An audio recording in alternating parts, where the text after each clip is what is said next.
एक गोस्वामी सत साहिब जी सदगुरु कबीर साहिब की एक वाणी है। कबीर माला मन ही की और संसारी भीख, माला फेरे हरी मिले गले रहट के देख। कई बार हमने ये वाणी सुनी है, आज इसको थोड़ा सा समझने का प्रयत्न करते हैं। ते साहिब समझाते हैं कि माला तो मन की ही फेरनी चाहिए। अगर बाहरी रटन करने से परमात्मा मिल जाते तो रहट के गले में माला पता नहीं कितनी बार घूमती रहती है। परमात्मा की प्राप्ति हो चुकी होती रहट को, ते माला हमेशा मन की फेरनी चाहिए। इसमें 5 अवस्थाएं होती हैं, जागृत, शौपन, सुसुप्ति और परा और तुर्यातीत। तुर्या और तुर्यातीत दोनों ही अवस्थाएं एक है। अब इन अवस्थाओं में से 4 प्रकार की वाणियां होती हैं। कैसे निकलती है? बैखरी वाणी, मध्यमा वाणी, प्रसंति वाणी और परावाणी। इसके बाद तुरिया में वाणी नहीं होती है। जो तुरिया अवस्था होती है उसमें वाणी नहीं होती, बस आनंद होता है जिसे शब्दों से बयान नहीं करा जा सकता। अब हम इनको समझ लेते हैं कि हर वाणी की अवस्था कैसे जुड़ी होती है। जागृत अवस्था में हम संसार को सत्य समझते हैं। जो 2 आंखें हमारी बाहर की तरफ खुली रही देख रही हैं, वह संसार को सत्य मान रही है। यह जीव अवस्था होती है मनुष्य की, जिसमें मनुष्य पूरी तरह संसार को सत्य समझता है।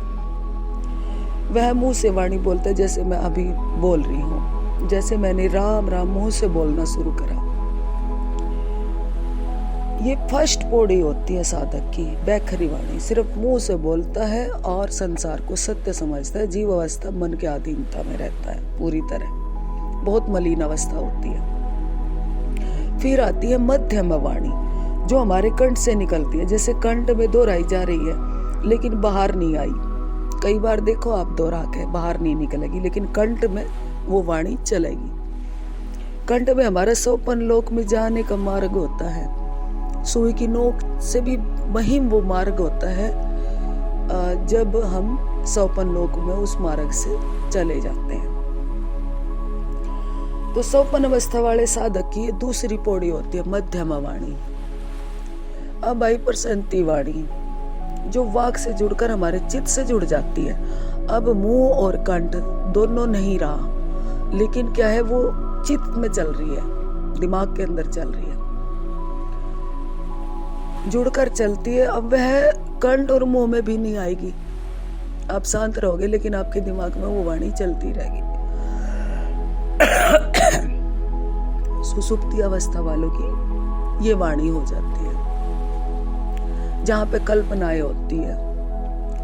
मन की आखिरी सीढ़ी होती है सुसुप्ति अवस्था, मन की आखिरी पौड़ी होती है। इसके बाद मन पूरी तरह कंट्रोल आ जाता है एक साधक के। वो मन के अधीन नहीं रहता, मन को अपना दास बना लेता है। बड़ी समझने योग्य बातें होती हैं, वीडियो को पूरी देखना। इसके बाद आती है परावस्था और परावाणी। यहाँ हम कल्पनाओं से निकलकर सत्य में विलीन, माने ईश्वर शब्द गुरु करके जिसको अनहद नाद बोलते हैं, वो शब्द धुन हमें सुनाई देने लगते। इस अवस्था में परा जो अवस्था होती है, इसमें परमात्मा के साथ हम जुड़ने वाले होते हैं, मतलब एक होने वाले होते हैं। उससे पहली अवस्था है ये। यहाँ पे मन पूरी तरह साधक का कंट्रोल आ जाता है। और ये वाणी क्या है, ये वाणी और अवस्था एक ही हो जाती है, जहां से हमें अनहद नाद परमात्मा का शब्द हमें सुनाई देने लगता है। अनहद नाद के बारे में फकीर बाद में समझावेगी अगली वीडियो में। परावस्था में मुंह, कंठ और चित्त सबसे बाहर हो जाएंगे और यह वाणी अनहद नाद मतलब परमात्मा का शब्द 24 घंटे आपको सुनाई देने लगेगा। इसीलिए फकीर कहते हैं कि सांसों की माला पे सिमरो में तो पी का नाम। तो अब ये होती है 5वीं अवस्था।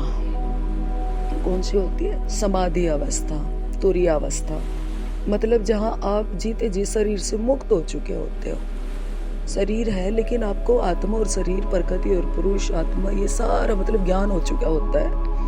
आप बिल्कुल पहचान चुके होते हो अपने आप को, मैं कहाँ से आया हूँ, मैंने क्या करना है, हर एक चीज का आपको अच्छी तरह ज्ञान हो गया होता है। आपके अंदर प्रकाश पैदा हो चुका होता है और आप वो देखने लगते हो जो दुनिया संसार कल्पना भी नहीं करते। उस सत्य से आप परिचित हो चुके होते हो।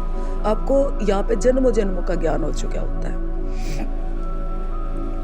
कई भाई बोल देते हैं कि आपको पिछले जन्म की बातें कैसे याद हैं, तो मैं कहती हूँ भाई ये परमात्मा की कृपा से ही संभव है। जो भी भक्त होता है, जो भक्ति के लाइन में होता है, वो सब परमात्मा की कृपा, सदगुरु महाराज की कृपा से ही पॉसिबल होता है। समाधि अवस्था मतलब जहाँ आप जीते जी शरीर से मुक्त हो चुके हो, वहाँ परमात्मा और आप एक ही होते हो।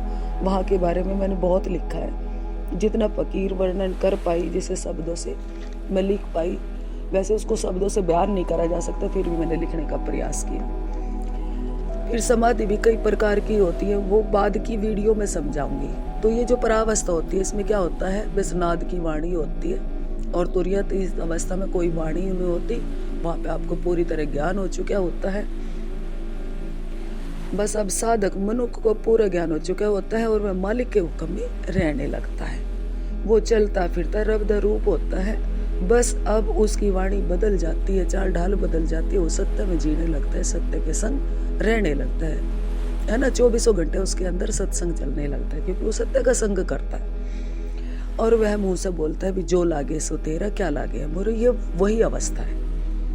परमात्मा नु पूर्ण आसान तब होता है जब आपकी विरह प्रेम राग अंदर, संन्यास वैराग्य अंदर से जागृत हो चुके होंगे। वो किस जन्म में होंगे ये आप निर्धारित नहीं करते, ये सब परमात्मा की कृपा से ही संभव है। बस आप जिसके हृदय में जो भी विरह है, बस उसको जगाते रहे, प्रयास करते रहे। कभी भी तकना नहीं होता कि मैंने परमात्मा मिला नहीं, मैंने देखा नहीं, मैंने ये नहीं करा, मैंने वो नहीं करा। कुछ नहीं करना, सहज रहना है, हमेशा सहज रहना है, सब परमात्मा की कृपा से। तो ये क्या होता है, परमात्मा को पूर्ण आसान तब होता है जब आपकी विरह प्रेम राग वैराग संन्यास अंदर से आपके अंदर जागृत हो चुकी हो और जागृति आपके अंदर आई हो। कुछ पाने की विरह प्रेम, उदाहरण जिसे एक स्त्री अपने पति नु पाउण लई बिना संसार परिवार बाल बच्चे नु देखे उसके विरह में क्षति होने लई भी तैयार हो जाती सी। कुछ ना सोचे, बस विरह राग अंतरो छिड़ा होवे ते जीवे कीट पतंग नु मरण दा खौफ नहीं होंदा और वो मौत की फिक्र किए बगैर चमकोर की लाइट में मतलब चिपक जाता है। जिवे मौत की फिक्र किए बगैर बावरा फूल में फंस कर मर जाता है, प्राण त्याग दे देता है। विरह इतनी छिड़ी होवे कि कोई सुध ना होवे, अथा प्रेम होवे ते मालिक जरूर मिलदा, बस तुहाडी सिद्धत सच्ची होवे। परमात्मा के घर झूठ नहीं चलता, हेरा फेरी नहीं चलती, ते तुसी तैयार रहो, हर संभव प्रयास करो। परमात्मा रब सदगुरु ईश्वर तो अड्डे थे पूरी मेहर रखेंगे। परमात्मा का घर पौना सौखा नहीं है। परमात्मा नु पाउण लई विरह प्रेम हृदय विच छेड़ना ही पऊगा, धरती बनना ही पऊगा। धरती मतलब क्या,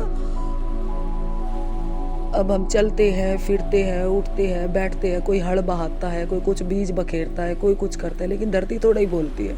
तो परमात्मा नु पाउण लई धरती बनना ही पऊगा। संसार से आसक्ति आपको छोड़नी पड़ेगी, तब परमात्मा मिलेगा। दो नाव में आप सवार नहीं हो सकते, परमात्मा वाली लाइन में आपको सवार होना पड़ेगा। दो रास्ते हैं, अच्छा और बुरा, फिर कभी समझाऊंगी किसी वीडियो में। बस एक रब के सिवा कुछ नजर ना आवे, हर चेहरा रब दा चेहरा हो जावे। अब क्या करेगी फकीर, किसी का दीदार, तेरा दीदार इतना पाबद कर गया। मेरा तो एक सदगुरु, दूसरों ना कोई। एक को स्वामी आपकी फकीर बहन, करनाल हरियाणा।